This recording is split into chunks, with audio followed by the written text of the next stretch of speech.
अच्छा, यहाँ हमसे पूछा जा रहा है कि क्या x माइनस 3 नीचे दिए गए एक्सप्रेशन का फैक्टर है? अब भाई ये जानने के लिए एक तरीका तो ये है कि आप लॉन्ग डिवीजन की मदद से x माइनस 3 से इस पूरे एक्सप्रेशन को तकसीम करके देखें कि आपके पास कोई रिमाइंडर आ रहा है या नहीं।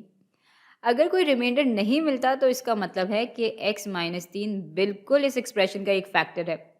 लेकिन भाई जब हमारे पास एक आसान रास्ता है तो हम इतने लंबे चौड़ी दास्तान क्यों शुरू करें। रिमाइंडर थ्योरम की वजह से हमें मालूम है कि जब हम किसी पोलिनोमियल को, जिसको फिलहाल p ऑफ x से दिखा देते हैं, तो जब हम इसको x माइनस a से तकसीम करते हैं तो रिमाइंडर बराबर आ जाता है p ऑफ a के। अब भाई इस सूरत में a बराबर है 3 के, और अगर हम 3 को इस पोलिनोमियल में डालते हैं और इससे रिमाइंडर हमें 0 के बराबर मिलता है, तब तो x माइनस 3 इस पोलिनोमियल का फैक्टर माना जाएगा। और अगर हमें 0 के अलावा कुछ और मिलता है, यानी हमें कोई रिमाइंडर मिलता है, तो इसका मतलब है कि ये इस पोलिनोमियल का फैक्टर नहीं है।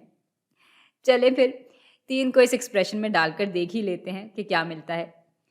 तो ये हो जाएगा 2 ज़रब 3 की ताकत 4 माइनस 11 ज़रब 3 की ताकत 3 जमा 15 ज़रब 3 की ताकत 2 जमा 4 ज़रब 3 माइनस 12।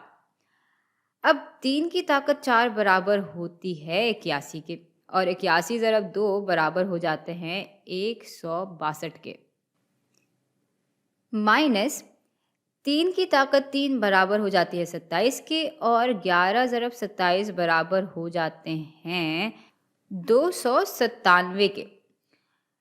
अच्छा, जमा 3 की ताकत 2 बराबर हो जाती है 9 के, और 15 ज़रब 9 बराबर होते हैं 135 के, जमा 3 ज़रब 4 बराबर होते हैं 12 के, माइनस 12।